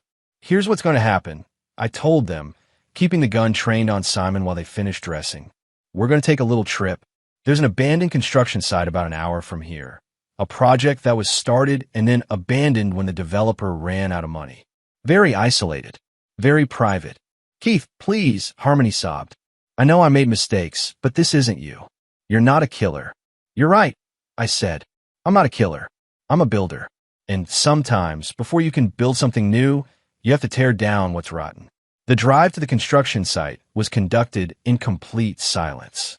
Simon drove his BMW with Harmony in the passenger seat, while I followed in my rental car with Tyler still sleeping peacefully in the back. Every few minutes, I'd check the rearview mirror to make sure my son was okay, reminding myself why this was necessary. The construction site was perfect for my purposes, a half-built luxury resort that had been abandoned when the investors were arrested for fraud. The concrete foundations had been poured, the basic framework erected, but no walls or roof had been installed. It was essentially a concrete maze in the middle of nowhere, invisible from any road. I discovered it during my reconnaissance of the area, and it had given me the perfect idea for Simon and Harmony's fate. Once we arrived, I marched them to the center of the unfinished structure, where a large concrete mixer sat abandoned among piles of construction materials. Do you know what happens to concrete when it sets around something? I asked conversationally. Neither of them answered. It creates a perfect seal, airtight, permanent. In ancient Rome, they used to execute traitors by encasing them in concrete while it was still wet. The victims would be alive when the process started, but not for long. You're insane, Simon said, but his voice shook with fear. No, I'm thorough. See, I could just shoot you both and dump your bodies in the ocean. But that's messy, unpredictable. Bodies wash up. Evidence gets found. This way, you simply disappear. Another tragic case of people who vanished without a trace. I gestured to the concrete mixer. This still has a full load of concrete from when the workers abandoned the site. All I have to do is add water, and it'll be ready to pour. Harmony was hyperventilating now. Keith, I'll do anything. I'll sign papers giving up all rights to Tyler. I'll disappear forever. Just please don't kill me. It's too late for bargains, I said. You made your choice when you decided to steal my son and my life. But as I spoke, I noticed something in Simon's posture. The fear was still there, but underneath it was calculation. He was looking for an opening, a chance to turn the tables. You know what your problem is, Keith? Simon said suddenly. You're too emotional, too attached. That's why you'll never be truly successful. Is that so? Men like you build things, you accumulate wealth, but you never understand power. Real power isn't about money or muscles or even guns. It's about information, about having something your enemies need. He was stalling, trying to keep me talking while he figured out his next move. I decided to let him try. And what could you possibly have that I need? Simon smiled, and for the first time since I'd held the gun to his head, he looked confident. Tyler isn't your son. The words hit me like a physical blow. Harmony's gasp told me she was as shocked as I was. What? Harmony and I have been together for over 2 years, not just a few months like you think. That little boy in your car? He's mine. I've been waiting for the right time to tell you, but I figured saving our lives might be a good occasion. I looked at Harmony, who was shaking her head frantically. That's not true. Keith, he's lying. Tyler is your son.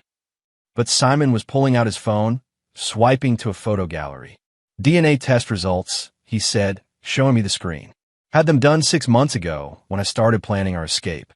Tyler Hill is actually Tyler Thompson. He's my boy, Keith. You've been raising another man's child for 5 years. The rage that filled me was unlike anything I'd ever experienced. Not just at the betrayal, but the theft of 5 years of fatherhood, 5 years of believing I was building something for my son's future. But then I looked closer at the phone screen, and I started laughing. These are very convincing, Simon. Professional quality forgeries. You must have paid a lot for them. They're not fake. Yes, they are. Because I had Tyler tested myself 3 years ago when Harmony had that brief scare about a possible genetic condition. The test confirmed that Tyler is definitely my biological son. But more importantly, these photos on your phone show a date from 6 months ago, but they reference lab procedures that weren't available until 2 months ago. You're using an updated form to fake older results. Simon's face went white as he realized his bluff had failed. You see, this is the difference between us, I continued. You're clever, but you're not careful. You make mistakes because you underestimate people. I don't make those kinds of errors. Keith, Harmony said desperately, if Tyler really is your son, then you have to think about what's best for him. He needs his mother. He needs to grow up knowing that actions have consequences. I interrupted. That betrayal has a price. That his father is not a man to be crossed. I moved toward the concrete mixer, and both of them stepped backward. But here's the thing, I said, stopping just short of the machine. I lied about the concrete. They looked confused. Oh, I'm definitely going to kill you both. But not with concrete.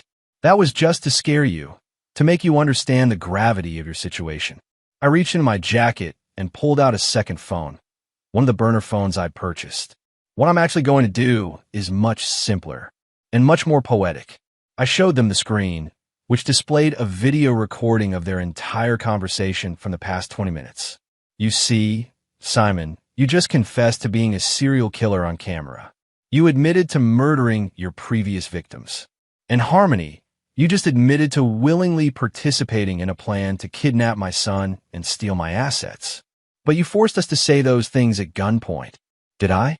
Let me check the recording. I rewound the video and played it back. No, I don't hear any threats. I hear a confession from a serial killer and his accomplice. Of course, the full recording will show the context, but edited properly. The implications were sinking in.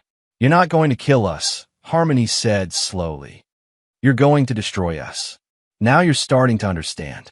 Simon, by Monday morning, copies of this recording will be delivered to the FBI, the Florida State Police, and the families of your previous victims. Your face will be on every news channel in the country. Your name will be synonymous with the worst kind of predator. I turned to Harmony. And you, my dear wife, will be known as the woman who helped a serial killer try to kidnap a child.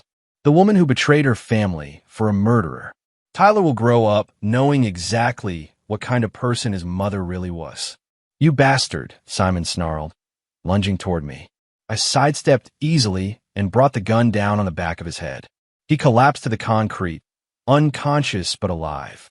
That's for putting your hands on my son, I said. Harmony was crying uncontrollably now. Keith, please. We can work this out. I'll do anything. You're right. You will do anything I tell you to.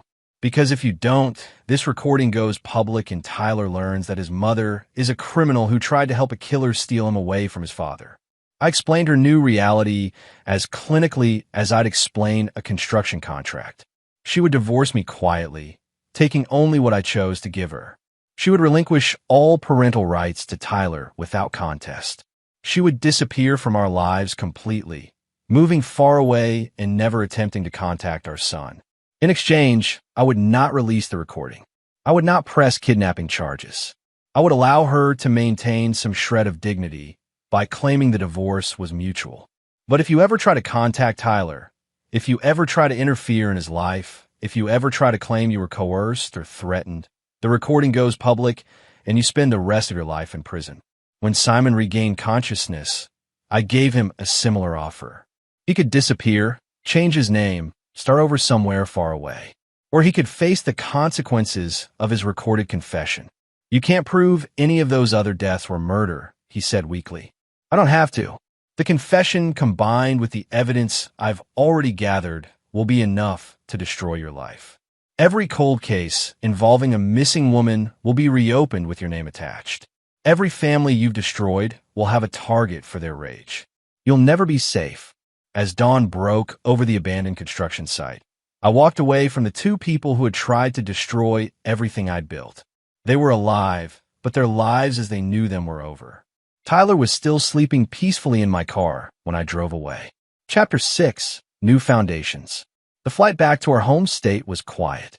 Tyler had woken up confused about his surroundings, but I'd explained that Mommy had gotten sick and had to stay in Florida for a while.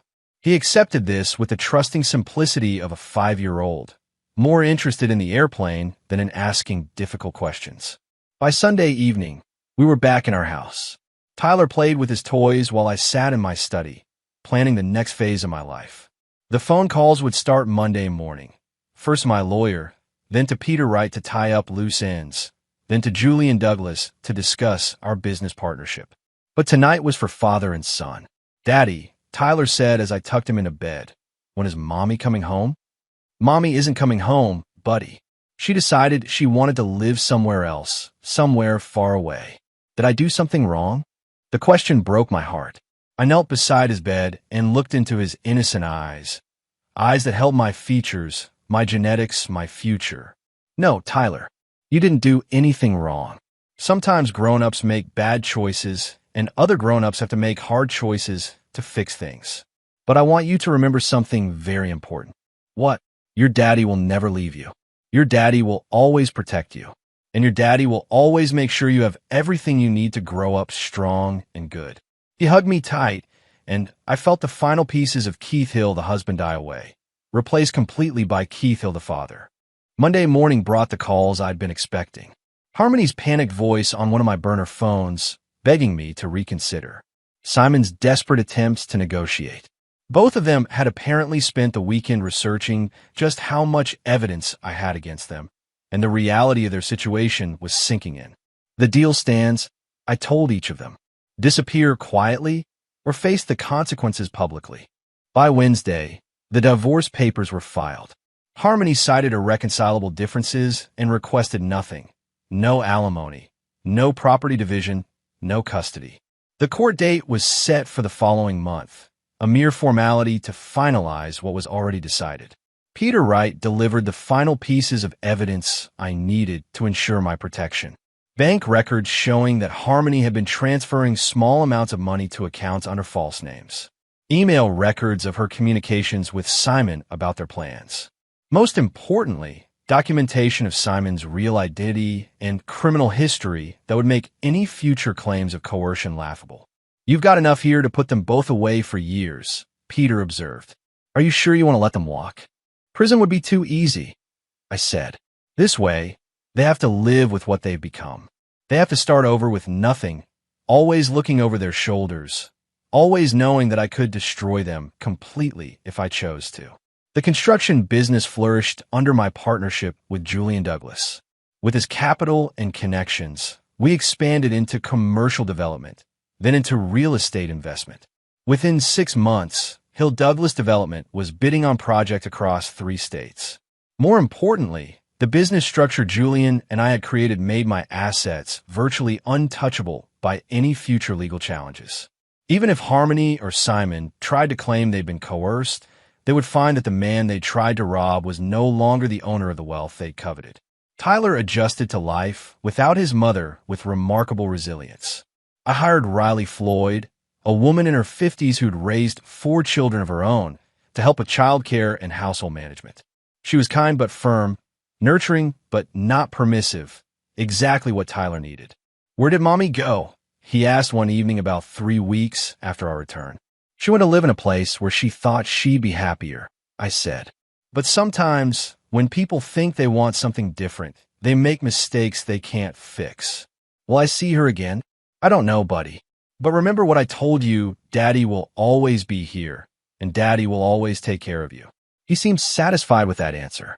The months that followed were the most peaceful of my adult life. Without the constant stress of Harmony's deception, without the background noise of a failing marriage, I could focus entirely on the 2 things that mattered: raising my son and building our future. Tyler thrived. His grades in kindergarten were excellent, his behavior exemplary. He made friends easily and showed an early aptitude for building things. Already asking questions about how houses were constructed, how machines worked, how to make things stronger and better. He's got your mind, Riley observed one evening as we watched Tyler construct an elaborate fort out of building blocks. Methodical, careful. He thinks 3 steps ahead. Good, I said. He'll need those qualities in this world. 6 months after the divorce was finalized, I received a call from Peter Wright. Thought you'd want to know, he said. Simon Thompson was found dead in a motel outside Las Vegas. Apparent suicide. Left a note confessing to the murders of 3 women. I felt no satisfaction at the news, but no sorrow either. Simon had chosen his path long before he encountered my family. His death was simply the logical conclusion of a life built on predation and violence. What about the note? I asked. Nothing about you or your wife. Just the 3 previous victims. Looks like he couldn't live with what he'd done. Or he couldn't live with the constant fear of exposure. The knowledge that his past was always one phone call away from catching up with him. Either way, Simon Thompson was no longer my problem. I never learned what happened to Harmony. She disappeared as completely as I demanded, leaving no forwarding address, no contact information, no trace of her new life. Sometimes I wondered if she'd found peace, if she'd learned to live with her choices. But mostly, I didn't think about her at all. The woman I'd married had been a creation, a performance designed to extract everything of value from my life. The real Harmony had been revealed in those text messages, those recorded conversations, those calculated betrayals.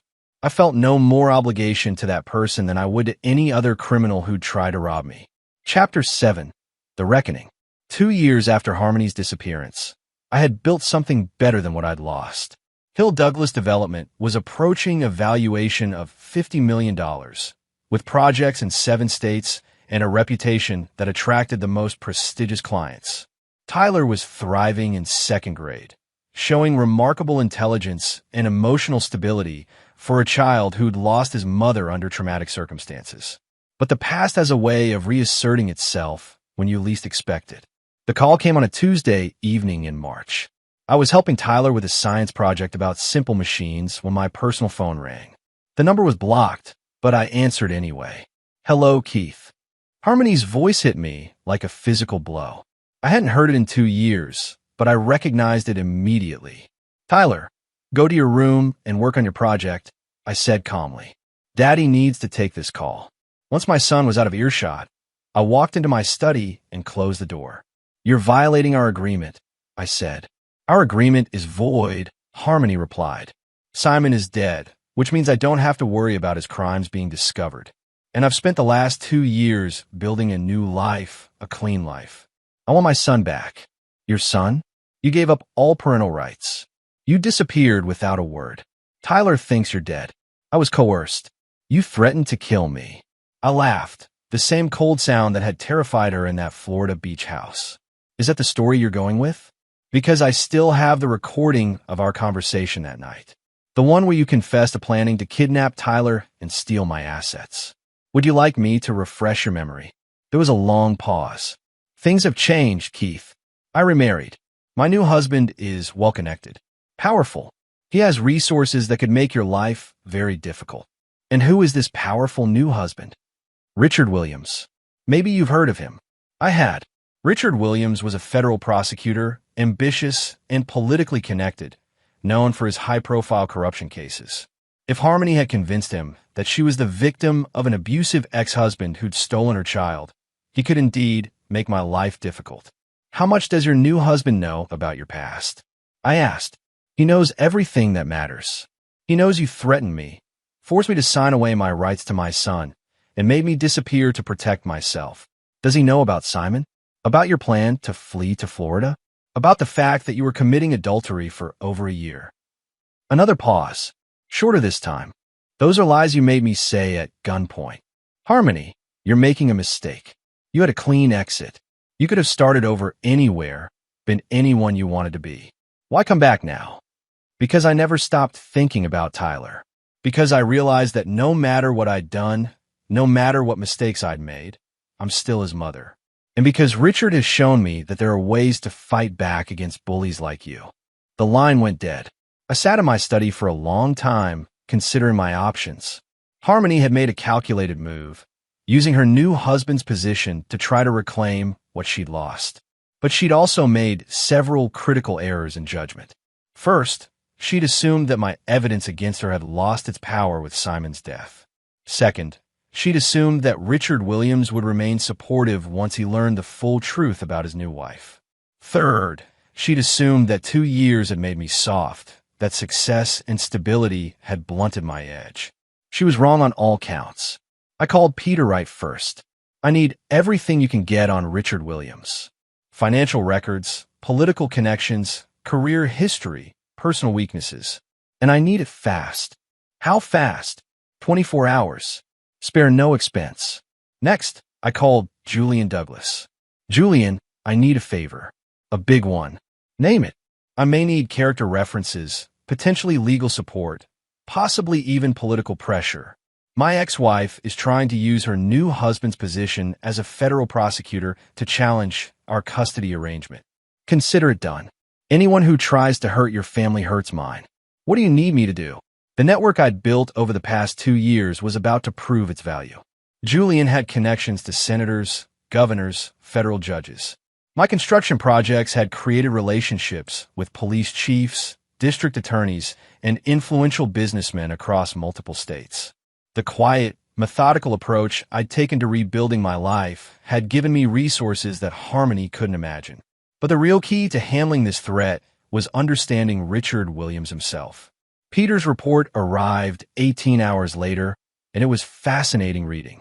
Richard Williams was indeed powerful and ambitious, but he was also incredibly image-conscious.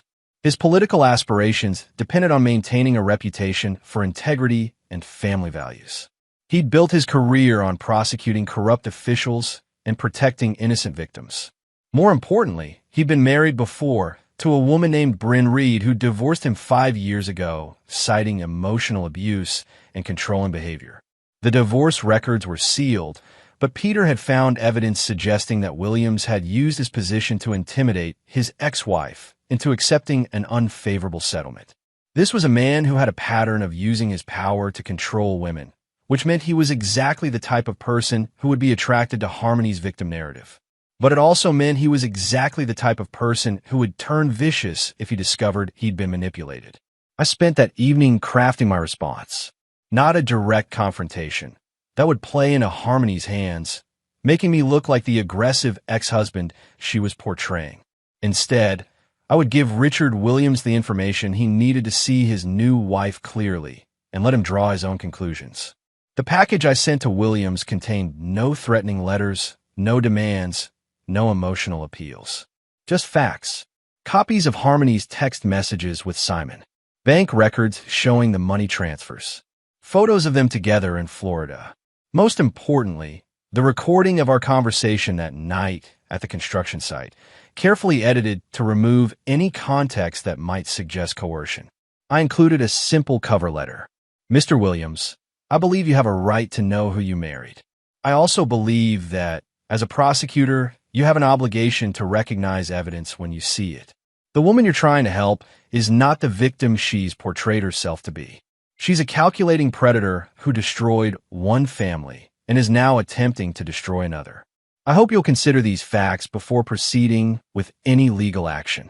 I sent the package to his home address on a Saturday, ensuring that Harmony would be present when he received it. Monday morning, my phone rang. Keith Hill, this is Richard Williams. I think we need to talk. His voice was different from what I'd expected. Tired. Defeated. I'd be happy to discuss the situation, I said. Not over the phone. Can you meet me for lunch today? We met at an upscale restaurant downtown, the kind of place where federal prosecutors conduct unofficial business. Williams looked older than his photos, his hair graying prematurely, his eyes holding the cynical weariness of a man who'd seen too much of humanity's worst impulses. I've been married to Harmony for 8 months, he said without preamble. In that time, she's told me a dozen different versions of what happened with you. Each one painted her as more of a victim, you as more of a monster. And now, Now I've seen evidence that suggests she's a pathological liar who manipulated me the same way she manipulated you. He paused, staring into his coffee. The woman I married doesn't exist, does she? No, she doesn't. The recording you sent me, that's really her confessing to adultery and planning to kidnap your son? That's really her, the woman you married. Williams was quiet for a long moment. I've spent my career putting criminals in prison. I pride myself on being able to read people, to see through deception. How'd I miss this? Because she's very good at what she does. She targets successful men who are vulnerable for one reason or another. Your divorce, my workaholic tendencies, she finds the weakness and exploits it. What do you want from me, Hill? I want you to stop enabling her. I want you to tell her that any attempt to challenge my custody of Tyler will result in all of this evidence becoming public. I want her to disappear again, permanently this time. And if I don't, I smiled, but there was no warmth in it. Then you'll find yourself married to a woman who's about to become the subject of a very public criminal investigation. Your career, your reputation, your political future, all of it will be destroyed by association. Williams nodded slowly. She told me you were a simple construction worker. Said you weren't smart enough to fight back effectively. Did she? Well, as you can see, she was wrong about that too. We finished lunch in relative silence. When Williams stood to leave, he paused at the table. For what it's worth, Hill, I think you're a better man than I am. If someone had done to me what she did to you, I don't think I would have been as restrained. I have a son to think about. That changes your priorities. 2 days later, I received a call from Harmony's lawyer, not Williams, but a private attorney she'd hired independently. Mr. Hill, my client would like to discuss a settlement regarding any future contact with her son. I'm listening. She's prepared to relinquish any claims to visitation or custody in perpetuity in exchange for your agreement, not to pursue criminal charges related to her past actions. Criminal charges? I don't know what you mean. Sir, my client believes you have evidence that could be used to prosecute her for attempted kidnapping and fraud. Your client is paranoid, but I'm willing to formalize our previous agreement. Complete severance of all parental rights. No future contact with my son, no claims against my assets. In exchange, I continue to maintain my privacy regarding our divorce. That's acceptable. The papers were signed that week. This time, the agreement was ironclad, crafted by the best family law attorneys money could buy, with penalties severe enough to deter any future challenges. Harmony Williams, she'd taken her new husband's name, disappeared from our lives as completely as she had 2 years earlier. But this time, I knew she wouldn't be back. Richard Williams resigned from his position 3 months later, citing personal reasons. Word around legal circles was that his marriage had ended badly, and he was moving to private practice in another state. I felt no sympathy for him. He'd chosen to involve himself in my family's affairs without understanding the full situation. Like everyone else who'd underestimated Keith Hill, he'd learned that actions have consequences. Chapter 8. Building something new. Life settled into a rhythm that I found deeply satisfying. Tyler was now 8 years old, excelling in school and showing an early interest in engineering and construction. Our weekend projects had evolved from simple building blocks to actual construction work. I taught him to use basic tools safely, and he helped me build a treehouse in our backyard that was architecturally sound enough to serve as a model for the luxury treehouses we were starting to build for wealthy clients. Hill Douglas Development had become one of the most respected firms in the region.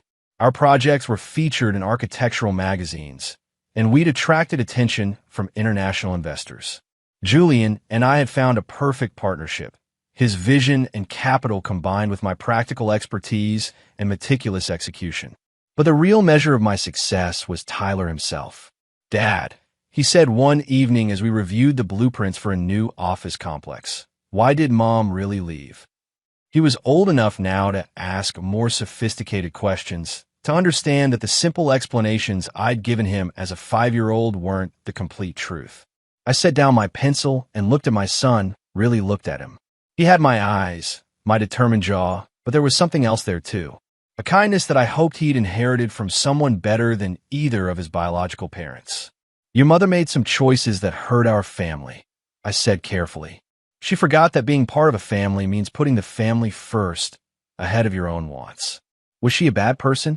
It was a fair question, and one I'd been dreading. I don't think people are simply good or bad, Tyler. I think people make good choices and bad choices. Your mother made some very bad choices, choices that would have hurt you if I hadn't stopped them. But that doesn't mean she was evil, just selfish. Do you miss her? I miss the person I thought she was. But that person wasn't real. The real your mother was someone I couldn't trust to protect you or our family. Tyler nodded thoughtfully. So you protected us instead. Yes, and I always will. That conversation marked a turning point in our relationship.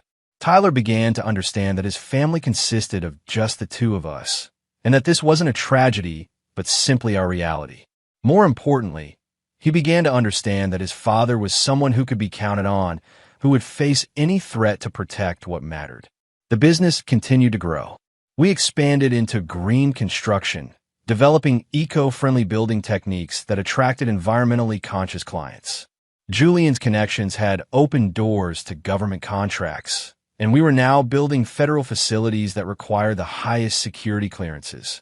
The background investigations for these contracts have been extensive, examining every aspect of my life, including my divorce from Harmony. The investigators found nothing problematic. A man whose wife had abandoned him and their child, who'd fought to maintain custody and succeeded. If anything, the investigators seemed impressed by my dedication to single parenthood while building a successful business. One evening, as Tyler and I worked on a science fair project, a scale model of a suspension bridge, my phone rang. The caller ID showed a number I didn't recognize, but the area code was familiar. Keith Hill. Mr. Hill, this is Detective Zachary Cox with the Miami-Dade Police Department. I'm calling about a woman named Harmony Williams, who I understand used to be your wife. My blood chilled. What about her? She was found dead 3 days ago in her apartment. Apparent suicide. She left a note mentioning you and your son, and we're trying to tie up some loose ends. I set down my tools and walked into another room, away from Tyler. What do the notes say? Mostly just regrets about leaving her son, wishes that things had been different. She mentioned that you've been a good father and that Tyler was lucky to have you. There's nothing that suggests any wrongdoing on your part. We're just calling everyone mentioned in the note to see if they had any recent contact with her. I haven't spoken to Harmony in over 2 years. She relinquished all parental rights and moved away. I didn't even know she was living in Miami. That matches what we found. Her neighbors said she kept to herself, seemed depressed. Her husband, ex-husband now, I guess, said she'd been struggling since their divorce. After Detective Cox hung up, I sat in my study for a long time, processing the information. Harmony was dead. The woman who tried to destroy my life, who'd planned to steal my son, who'd forced me to become someone harder and more ruthless than I'd ever intended to be. She was gone. I felt no satisfaction, no vindication, no sense of justice served. Just a profound emptiness, as if a chapter of my life had been closed without proper resolution. The death also raised practical concerns. Would there be an investigation into our divorce? Would someone dig into the circumstances that had led to Harmony's complete disappearance from Tyler's life? Would the carefully constructed narrative I'd built around her abandonment hold up under scrutiny? Over the next few weeks, I waited for those concerns to materialize. But they never did. Detective Cox never called back. No other investigators contacted me. Harmony's death was ruled a suicide. Her affairs were settled by a court-appointed administrator, and her name faded from the public record as completely as she'd faded from our lives. Tyler never learned about his mother's death. At 8 years old, he'd moved beyond asking about her, accepting that his family was just him and his father and the life we'd built together. There seemed no point in reopening old wounds or complicating his understanding of his origins. Instead, I focused on the future we were building.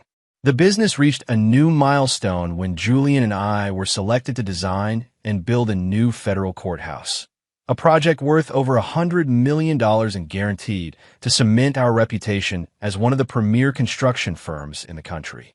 Tyler started showing real aptitude for mathematics and engineering, asking increasingly sophisticated questions about structural engineering and material science. I began teaching him the fundamentals of construction management, not because I expected him to follow in my footsteps, but because I wanted him to understand the value of building something lasting and worthwhile. "Why do you always make everything so strong?" he asked one day as we toured one of our construction sites. He'd noticed that our buildings consistently exceeded code requirements for structural integrity. "Because when you build something, you're responsible for everyone who'll ever use it," I said. "If I cut corners to save money or time, and someone gets hurt because the building fails, that's on me. So I build everything to last, to protect the people inside." "Is that why you protected me from Mom? Because she might have hurt me?" The question caught me off guard.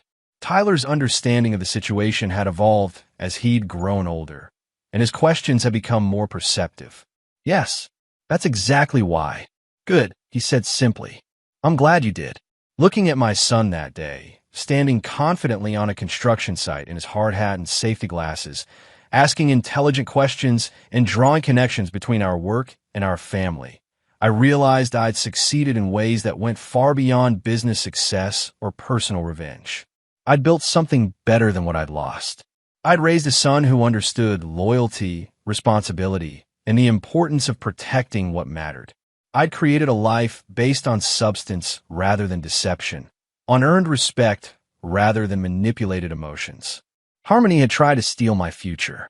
Instead, she'd forced me to build a better one. Chapter 9, Legacy. 5 years had passed since Harmony's death, and Tyler was now 13. A teenager who bore an unmistakable resemblance to me, but possessed a warmth and openness that I hoped meant he'd learned from my experiences without inheriting my harder edges. Hill Douglas Development had become more than a regional success story. We were now a national firm with offices in 12 states, specializing in high-security government facilities and luxury private developments. The business that had started as my way of providing for my family had evolved into a legacy that would provide for Tyler's children and their children after them. But the real measure of what I'd built wasn't financial. "Dad, I've been thinking about Mom," Tyler said one evening as we reviewed his high school course selections. He was planning to take advanced mathematics and physics, already showing interest in following some version of my path. This wasn't the first time he'd brought up Harmony in recent years.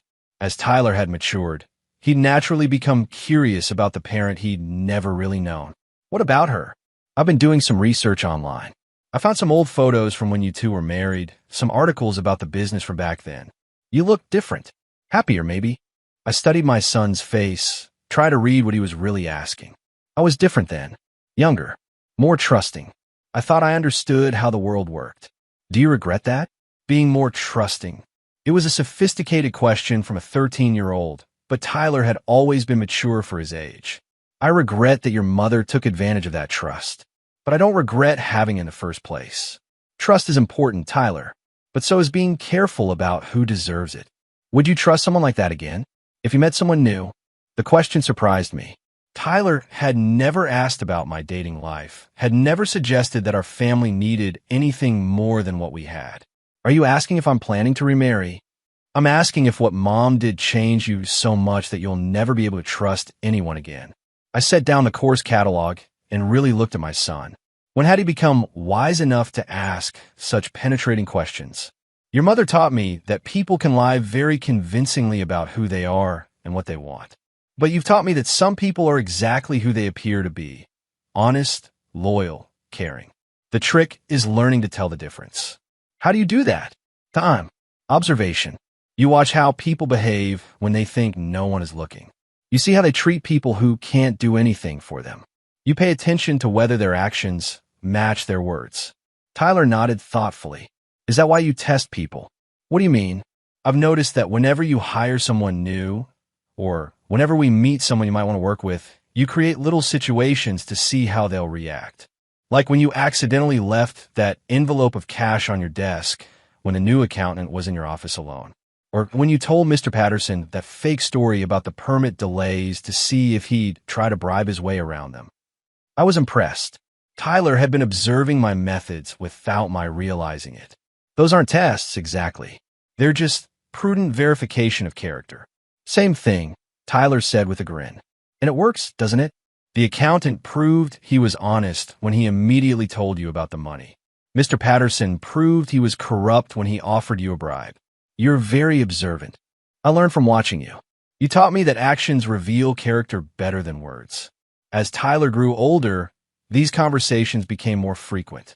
He understood, without my having to explain explicitly, that our family had been forged in crisis, that the comfortable life we now enjoyed had been built on the ruins of betrayal and deception. More importantly, he understood that strength came not from avoiding hardship, but from facing it directly and refusing to be broken by it.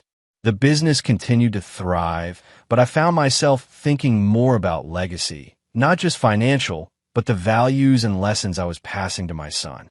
When Tyler turned 16, I made him a full partner in a subsidiary company I created, Hill Construction Training, which provided apprenticeship programs for young people interested in construction trades. It was his first real taste of business responsibility, and he approached it with the same methodical care I'd taught him to apply to everything else. "Why did you start this program?" he asked after his first board meeting. "Because not everyone gets the chances we've had. Some people grow up in families where betrayal and failure are the norm. I wanted to give them the opportunity to build something better. Like you did. Like we did. This is your legacy too, Tyler. Someday you'll have to decide what kind of man you want to be, what kind of family you want to build, what kind of impact you want to have on the world. I want to be like you." The simple statement hit me harder than I'd expected. "No," I said, "you should be better than me. You should take the good things I've taught you and leave behind the harder parts. You should learn from my experiences without having to live through the same betrayals." "But what if I do? What if someone tries to hurt our family the way Mom did?" I looked at my son, no longer a boy, but not yet a man, standing at the threshold of adulthood with questions that would shape the rest of his life. "Then you'll handle it. But hopefully, you'll handle it better than I did. With more wisdom, less anger. More mercy, less vengeance. Don't you think you handled it the right way?" It was a question I'd been asking myself for years. I handled it effectively. I protected you, preserved our assets, built a better life for both of us. But there were costs, things I had to do, lines I had to cross, parts of myself I had to harden. I don't regret those choices because they were necessary to protect you. But I hope you never have to make similar choices. Tyler was quiet for a moment. "If you had to do it again, would you do anything differently?" I would have seen the signs sooner. I would have been less trusting initially, more careful about who I let into our lives. Prevention is always better than response. "Is that why you investigate everyone who gets close to us?" I had to smile at his perceptiveness. "Is it that obvious?" "To me, yes. But I think it's smart. Trust but verify, right?" "Right." As Tyler's 18th birthday approached, I began transitioning more responsibility to him. He'd proven himself capable of handling complex projects, managing teams of workers, and making the kind of difficult decisions that separated successful leaders from mere managers. But more than that, he'd proven himself to be the kind of man I'd hoped to raise. Strong but not cruel, careful but not paranoid, protective but not vindictive.